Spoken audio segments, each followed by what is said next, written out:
Good morning, everyone. So we studying the classification of repertories. What are the uses and what is the importance of this classification or making different groups of repertories?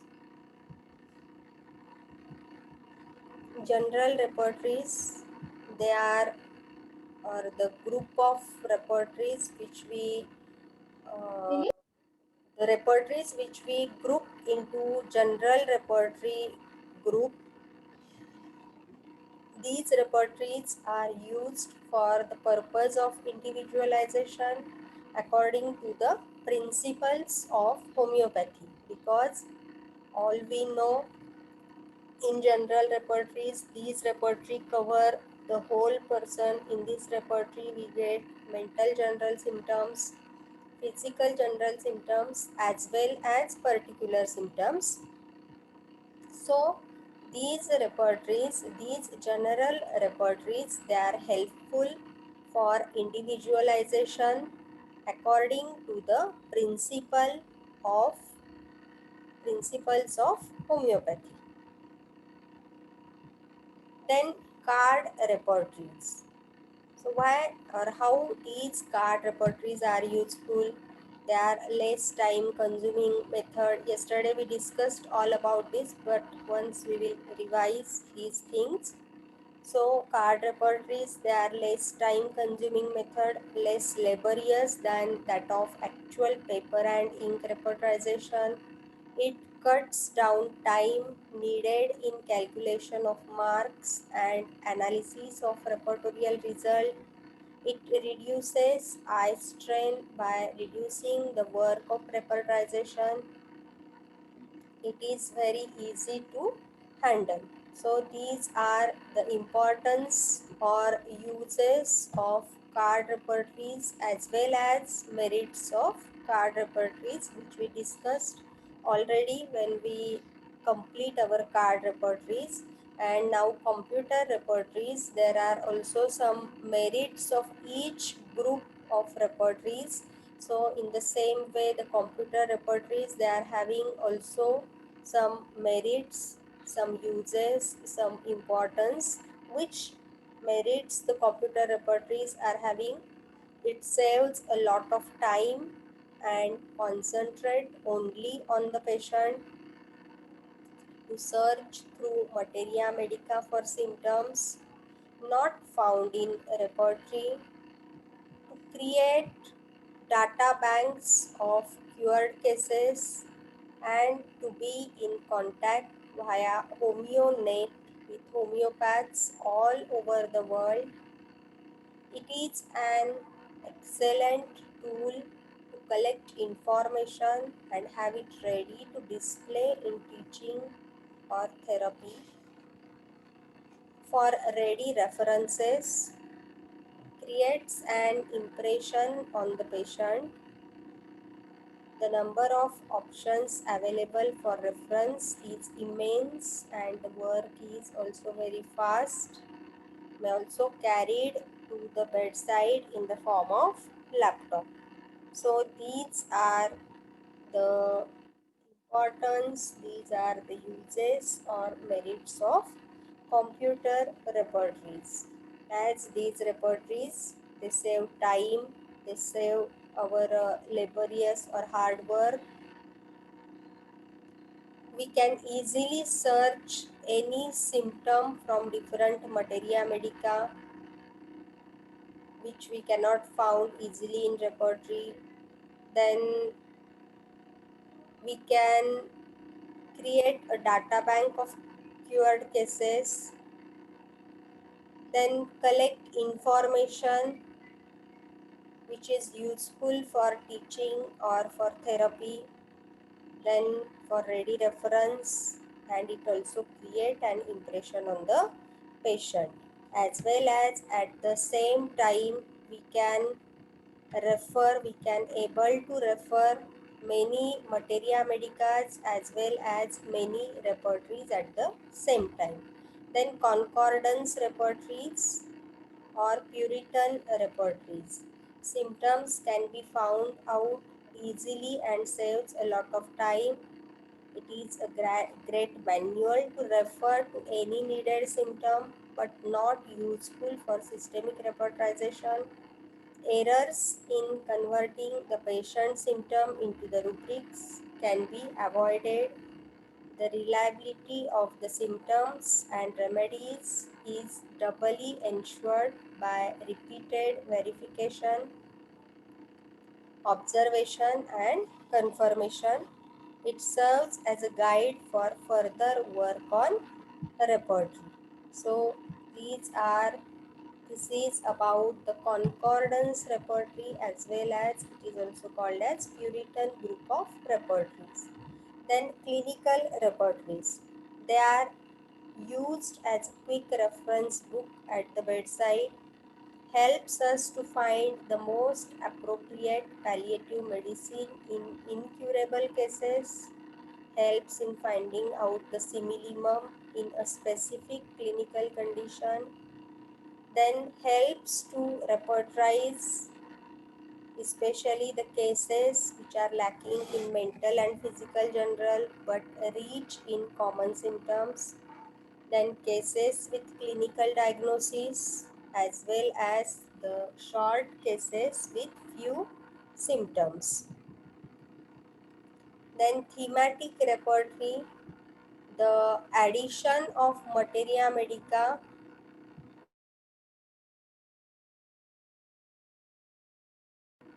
the addition of materia medica quotations makes it easy to differentiate the drugs from the main rubric.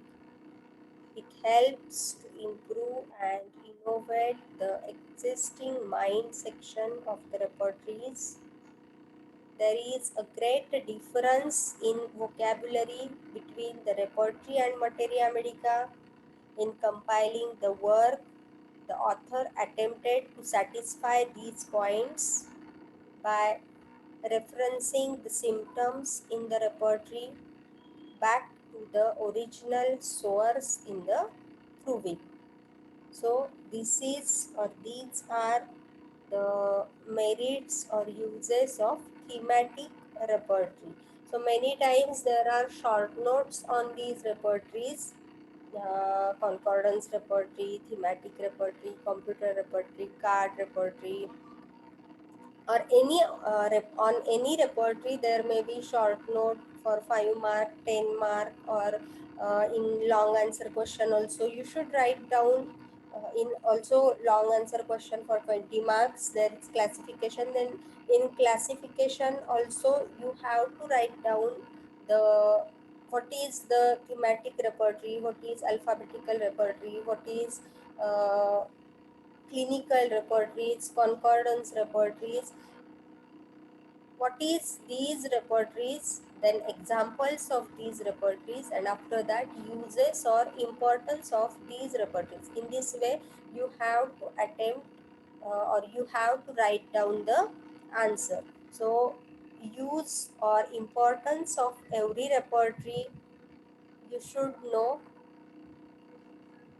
and you have to write down this in the while writing your answer. Then clinical application of different repertories in different type of cases. How we apply clinically these repertories in different type of cases. So general choice of repertory. How we select the repertory, how we choose the repertory for repertorization. So when after taking the case, we get many symptoms. So through symptoms, we can have to select the repertory. So if the symptoms, they are most of the symptoms in the case we get if generals, then we have to find out in that generals we get mental generals more prominently, physical generals more prominently, or pathological generals more prominently.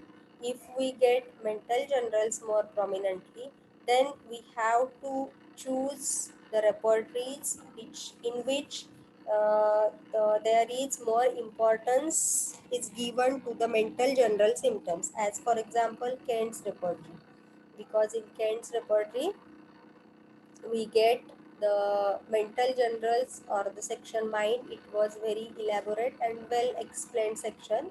So if we get in the case, after taking the case, we get more prominent mental general symptoms, then we choose the repertory which is having the mental general symptoms well explained. So, as for example, Kent's repertory. Then, if we get the physical general symptoms, then or physical particular symptoms also. Physical symptoms, especially physical general symptoms, then we choose the Boning-Hussein's repertory. If we get more prominently the pathological general symptoms, then we choose the Boger's repertory for repertorization, because Dr. Boger, he gave importance more to the pathological symptoms, pathological generals. As we know, in his repertory there are most of the pathological rubrics we found in Boger's repertory. Then this is all about the general symptoms. If we get the general symptoms more in the case, then according to which type of general symptom, is it mental general, is it physical general, or is it pathological general, there is again different repertories we have to choose, and according to which type of general symptoms we get in the case, we have to choose the repertory. Then, if we get the particular symptoms prominently in the case, then again we have to select the regional repertories, or the repertories which are based on the part, the repertories which are based on the system. So we have to choose the regional repertories in that case.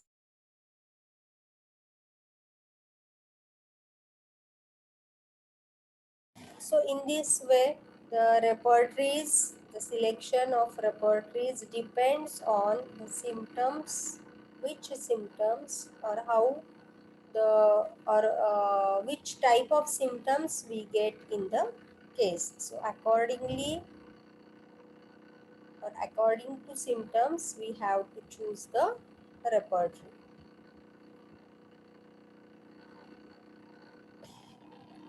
For easy understanding about the selection of repertories, Hahnemannian classification of diseases is necessary.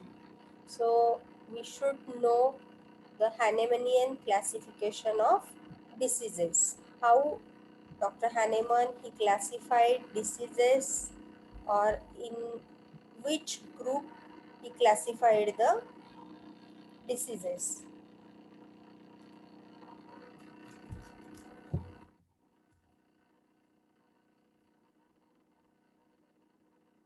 So Hahnemannian classification of diseases, these are indisposition, dynamic diseases, and surgical diseases. So in dynamic diseases,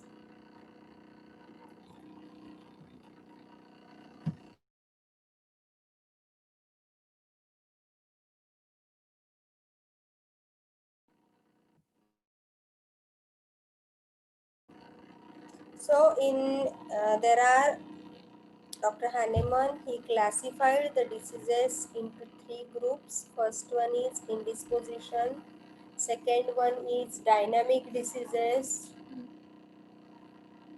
and third one is surgical diseases. Then dynamic diseases are classified into two groups, that is acute disease and chronic disease. Already we have studied in detail about the classification of disease. Am I right? We have completed in detail about the Hahnemannian classification of disease. So acute disease is again sorry, it is again classified into three groups, that is sporadic, endemic and epidemic. And chronic diseases, they are classified into two groups: diseases with fully developed symptom and disease with few symptom. So disease with fully developed symptom, that is non-miasmatic, miasmatic and intermittent diseases. Non-miasmatic diseases are occupational, continued administration of the non-homeopathic remedies,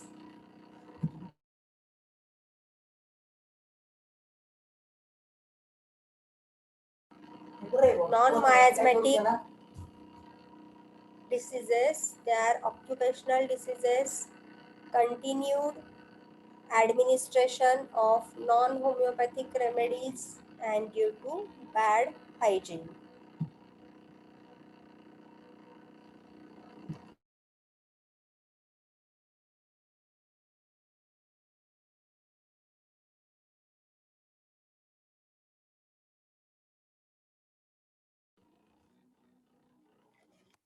So these non-miasmatic diseases are again classified, as I told you, that occupational diseases due to occupational hazards, due to continuous administration of any non-homeopathic medicine for a long time, and due to bad hygiene. Then miasmatic diseases, they are again classified into two groups, that is single miasmatic disease and compound miasmatic disease. Then intermittent diseases. So these are the three types of diseases with fully developed symptoms. Then the second type of classification of diseases is chronic disease, is disease with few symptoms. So there are again two subclassification of disease with few symptoms, that is one-sided disease and local disease. So one-sided disease is again subclassified into two groups, that is only mental symptom and only physical symptom. So in this way, this is all about the classification of repertories.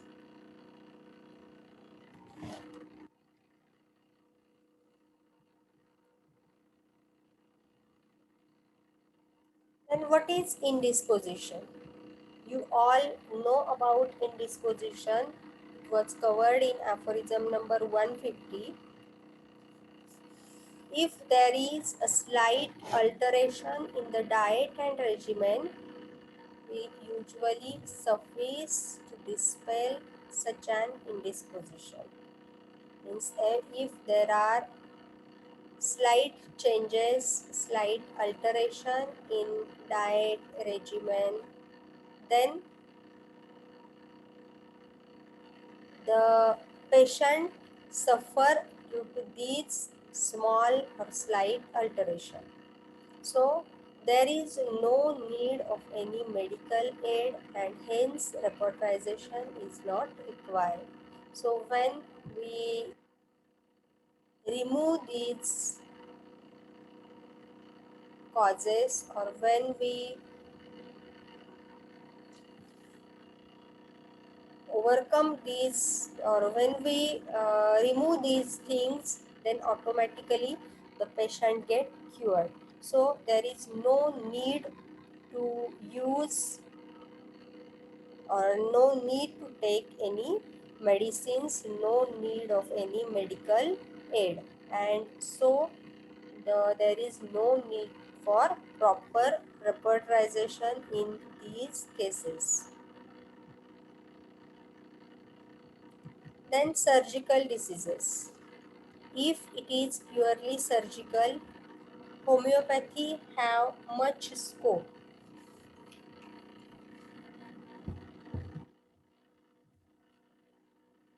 If some diseases they are purely surgical, then in such cases,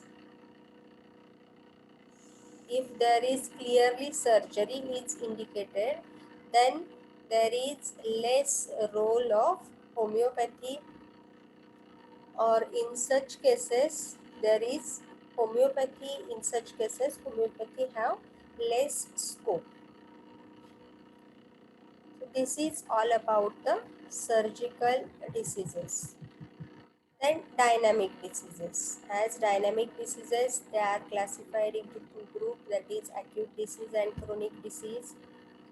Repertories suited for acute disease. So which repertories we can use especially in acute disease conditions. So the repertory of antisoric medicine by Dr. Boning Hussain, then Boger's synoptic key, Boning Hussein's characteristic and repertory, Fatak's repertory, all clinical repertories and general repertories also can be used.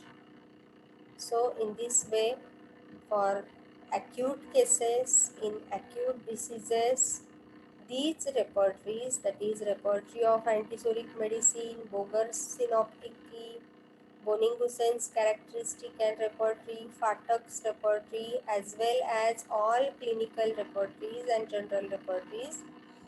These repertories are helpful to find out easily the similimum. Then in epidemic diseases, about the epidemic diseases, it was explained from aphorism number 100 to 103.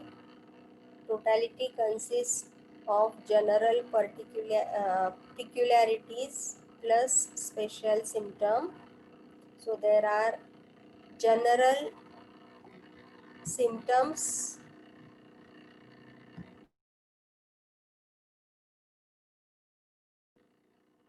So in these epidemic diseases, there is similar peculiarity or similar totality, plus there are some special symptoms of each individual. For example, in an epidemic of gastroenteritis, for example, Bell's diarrhea, in epidemics of fever, that is repertory of intermittent fever by W.A. Allen, therapeutics of fever by H.C. Allen, repertory of typhoid.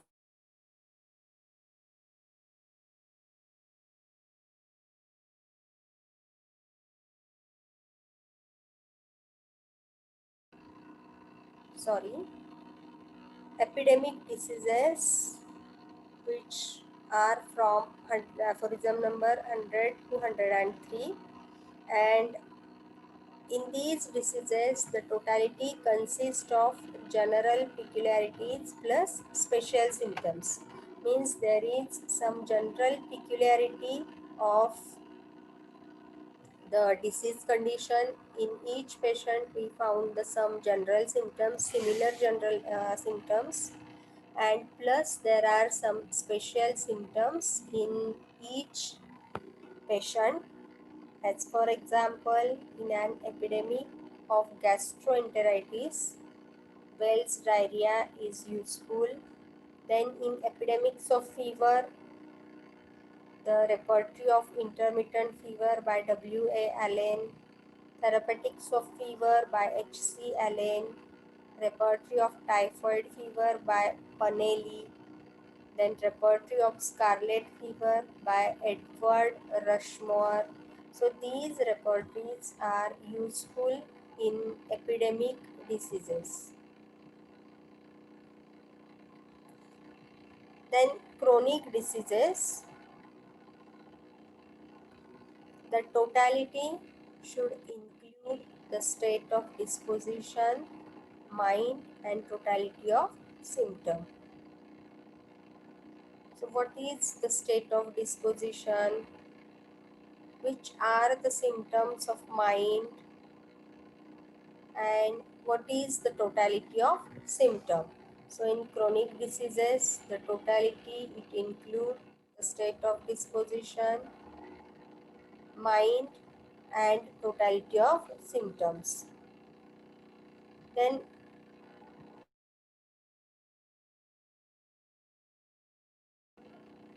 repertories used are all general repertories can be utilized for the fully developed dynamic chronic diseases. So all type of general repertories, we can use all type of general repertories especially for fully developed dynamic chronic diseases.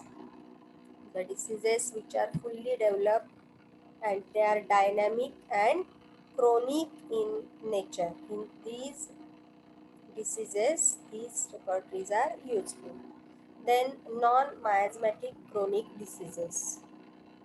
In aphorism number 94, while inquiring into the state of chronic diseases, the particular circumstances of the patient with regard to his ordinary occupations, his usual mode of living and diet, his domestic situation, and so forth must be well considered. So, in aphorism number 94, it was given that which things we have to consider when we are treating the chronic diseases. The particular things like his occupation, his mode of living, his diet, his domestic situation, these things we must consider especially in chronic diseases, especially non-miasmatic chronic diseases, because these things, it may help us to find out what is exactly the reason behind his chronic condition.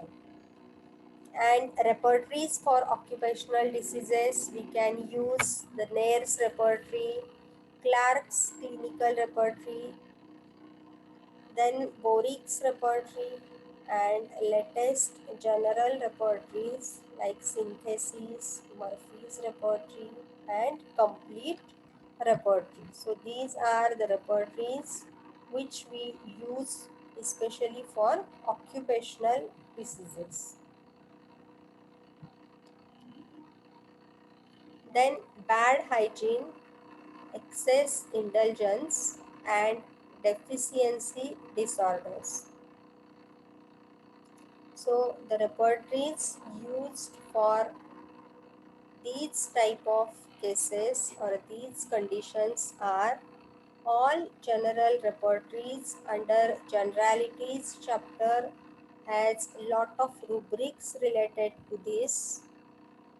Then Borik's repertory and Nair's repertory. Then rubrics like Pellagra, that is which we found in Clark's repertory, Phatak's repertory, and latest repertories. Then generalities, Kent repertory, we found abuse of iron, quinine, sulfur, mercury, etc.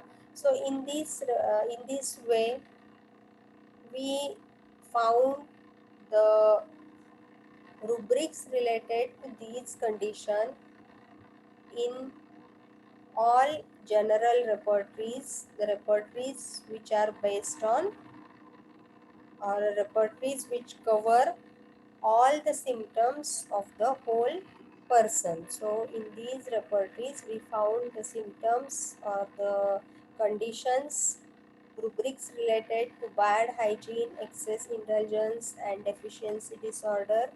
These conditions we found in all general repertories. Then intermittent diseases. It was given in our Organon of Medicine from aphorism number 231 to 244, and the repertory related to febrile intermittent disease.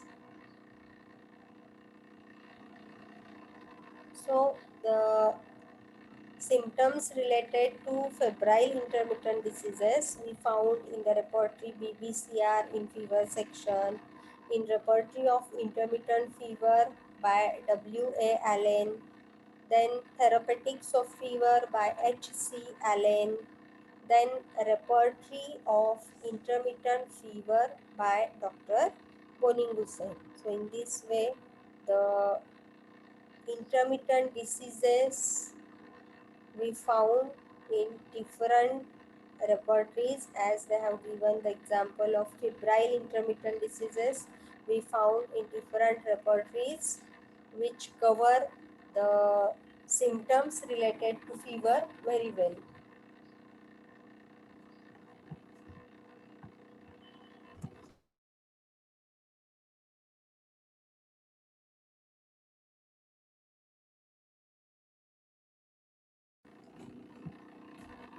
This is all about the intermittent diseases. Then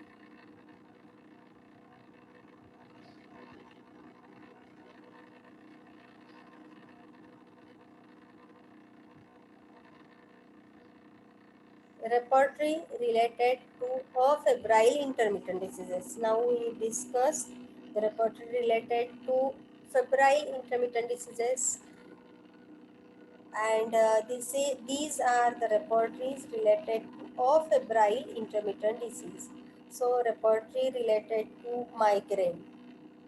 The example of these repertories are repertory of headache, need by EA, then repertory of migraine and other headache concomitants by C2 PV.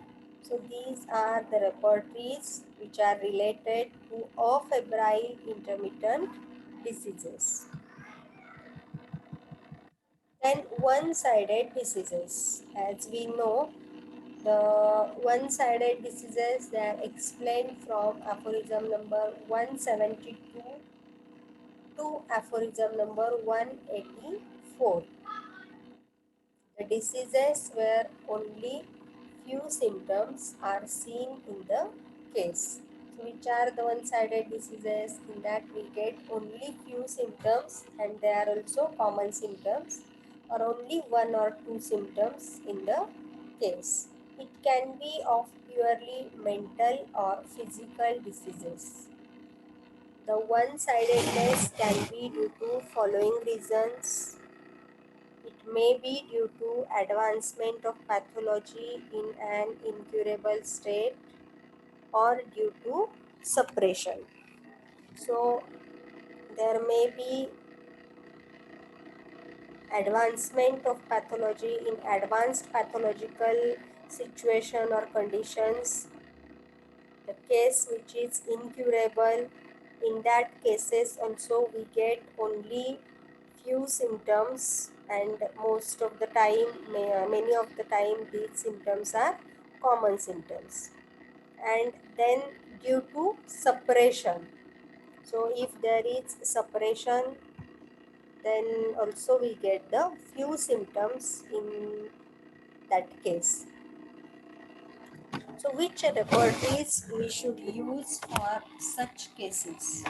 So in such cases, in one-sided diseases, in the cases with advanced pathological condition, in the cases where we get a few symptoms, we use the general clinical repertories in such cases, because we get the clinical condition and we cannot get and we get the common